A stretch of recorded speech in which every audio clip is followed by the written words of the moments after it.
thank you so much for that. Yeah. As you can see, we're all so appreciative of the words that you have to say, and obviously it's such a huge referendum coming up in a couple of months. I want to kind of look away from the activism side for a moment, because screenwriting is your thing as well. Can you just give us a bit of an insight into what your thought process is when you come up, I suppose, you know, when you first think of that one idea and getting it down onto paper, to all of a sudden onto a script, to all of a sudden standing on the Oscar stage with the golden statue? Oh, how does that happen? How does that happen? First off, how intimidating is it to be interviewed by somebody wearing this? Like, I feel incredibly underdressed right now. It's a hell of a process. I'll tell you, do we have anybody in here who is a writer or wants to be in any way? Yeah, okay.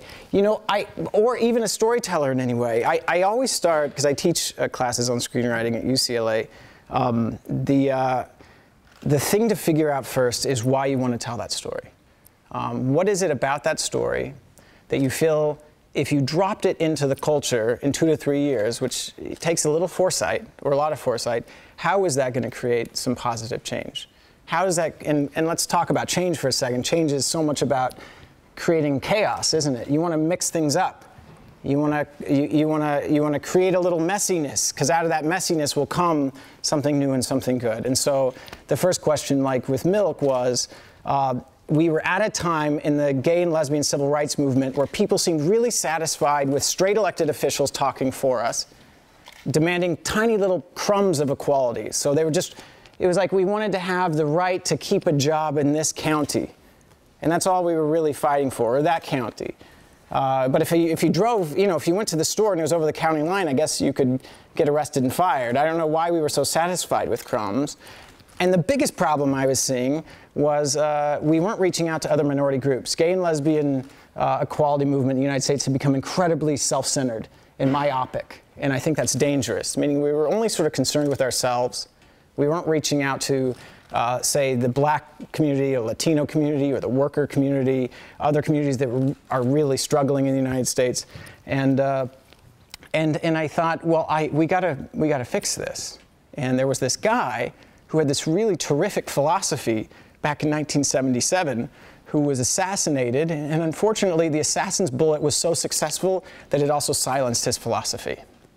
And so to me, I wanted to create, I wanted to mix things up by reintroducing a philosophy that had been robbed from us by an assassin's bullet. And I think if you're thinking about telling stories in that fashion, it does two things. One, hopefully, it gets people's attention, because you're saying, hey, we've been going that way. There's another direction. There is something new and novel about this. And you have a clear idea of what that is that you can clearly express. Two, if you're very passionate about it, the toughest thing about storytelling is that no one believes it's going to be any good. You're the only person who's going to believe in it for a really long time, particularly in Hollywood or in publishing. Everyone's going to say, I've seen it before, I'm bored, I don't get it. That's what you hear a lot, I don't get it.